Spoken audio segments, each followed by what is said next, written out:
Olá pessoal, tudo bem? Eu sou o professor Henrique Stelzer Nogueira e vou dar uma continuidade da nossa conversa que a gente teve com o professor Ronaldo sobre um bate-papo que a gente estava tendo sobre câncer e exercício físico, né?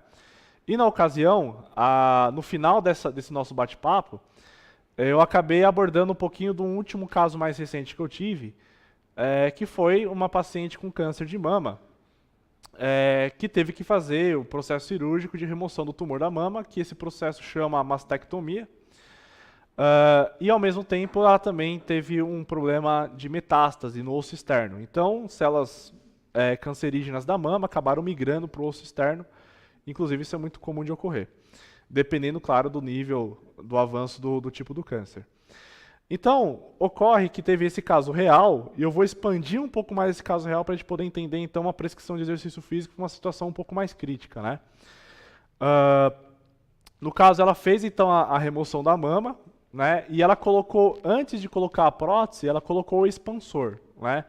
E, como esse nome já fala, esse expansor, ele é um material, né, que é utilizado nesses processos cirúrgicos para que haja, primeiro, uma adaptação tecidual para que depois, quando a prótese for entrar, para que haja então essa acomodação melhor da prótese. Então, esse expansor serve para antecipar o processo de inserção da prótese, justamente para dar esse conforto maior para a pele dela, para os tecidos ali da região, para que essa prótese, no segundo momento, quando ela for entrar, ela seja melhor acomodada.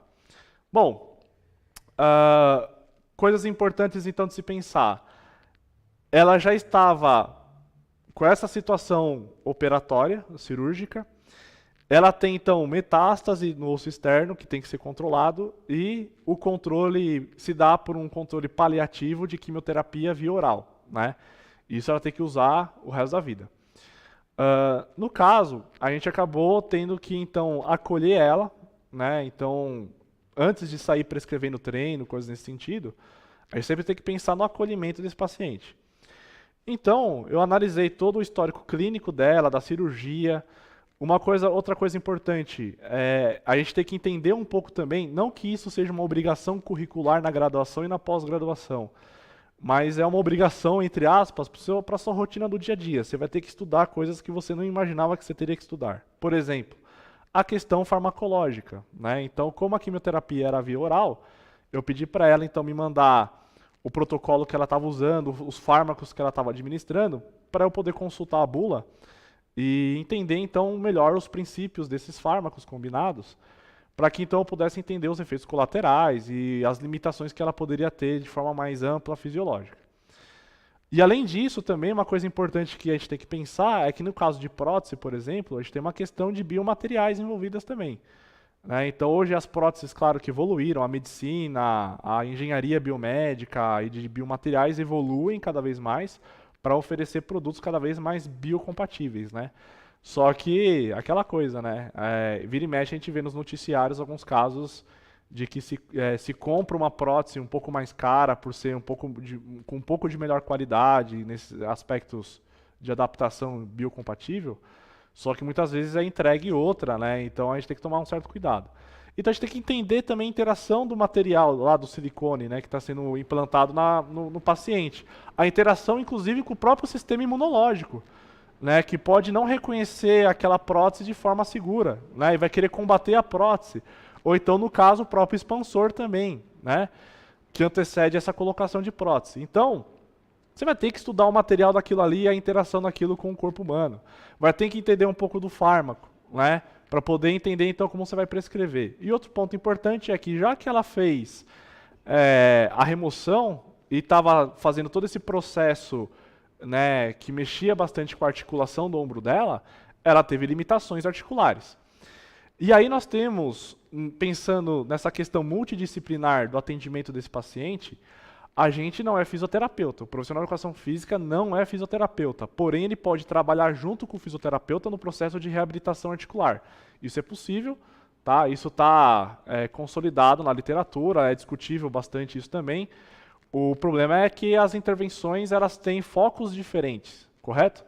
Então, por exemplo, eu posso ter lá removido a mama, nesse processo de mastectomia, e aí, de repente, isso me prejudicou a articulação que eu consigo só abduzir o braço até um determinado grau, né?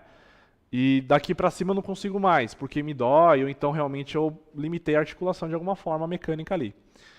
Bom, essa pessoa vai precisar da fisioterapia para poder reabilitar esse grau de amplitude da articulação, só que isso não impede o profissional de educação física, por exemplo, de trabalhar no treinamento de força muscular, essa articulação do ombro também com halteres, por exemplo, até o grau onde ela tem essa função ainda preservada. Por isso que eu falo, o profissional de educação física, ele não pode fazer o papel de fisioterapeuta, mas ele pode conversar com o fisioterapeuta e agregar trabalhos em conjunto nesse aspecto, certo? A gente tem que deixar isso muito bem claro. Assim como o fisioterapeuta não pode ser personal trainer na academia atendendo esse tipo de paciente com abordagens de um profissional de educação física, né? Então, a gente tem que pesar essas questões também. Pensando nisso, então, por exemplo, vamos supor que você está lá fazendo esse trabalho multidisciplinar com o fisioterapeuta, né, com toda a equipe que está atendendo essa paciente, e eventualmente você vai acabar sendo permitido fazer um treinamento de força na musculação, ali na sala de ginástica, na sala de musculação. E aí vamos supor que você tem exercícios que são importantes de ser realizados para os músculos dorsais, né? Então você tem alguns exercícios clássicos na musculação, como puxador, remada e assim por diante. Só que lembra, você tem que primeiro entender o histórico e acolher essa pessoa e você mesmo, eventualmente, fazer uma avaliação funcional dessa articulação, caso essa avaliação não tenha sido feita previamente por alguém, seja ortopedista, seja fisioterapeuta. Eu acho muito difícil isso não ter ocorrido, né? Mas vamos supor que não tenha ocorrido e você faça, então, para poder ter algum parâmetro. Mas o mais comum é que você tenha esses dados prévios, tá? Então, pensa, vai ter movimento, por exemplo, uma puxada na barra ali no pulley, na polia alta, uma puxada por trás, mesmo que em pronação, pegada pronada, né, pegando a barra aberta, com as mãos para frente, então você vai querer puxar para a nuca, para a região da nuca. Muitas vezes, essa pessoa vai ter uma limitação articular, vai ter um encurtamento também de outros músculos que não vão permitir um movimento tão adequado para ela e você vai acabar mais prejudicando a articulação dela e outros músculos acessórios, assim por diante, que estão tentando compensar um pouco de déficit de força do músculo-alvo, do que realmente trazendo benefícios. E aí você tem que selecionar. Então, por exemplo, talvez seja mais adequado e mais fácil mecanicamente essa pessoa realizar. Isso é uma hipótese, não é toda pessoa com mastectomia realizada que tem esse problema, mas vamos falar de uma forma mais ampla, não podemos generalizar, só estou dando um exemplo. Vamos supor que você avaliou que, na verdade, a puxada supinada para frente fosse muito mais cômoda para a articulação dela e não prejudicaria o restante da harmonia muscular dela, então você deveria prescrever esse exercício, né? Assim como, por exemplo, vai realizar uma remada. Bom, a pessoa lembra, fez uma cirurgia. Você vai fazer um movimento de remada, se ela fizer apoiada num banco, por exemplo, talvez essa força de pressão desse peito, que é recém-operado, né, seja uma coisa não muito agradável. Ou mesmo que ela tenha colocado prótese, também não é muito agradável. Talvez fazer uma remada só que no cabo de aço embaixo, sem apoio nenhum, só que controlando o movimento, seja mais adequado.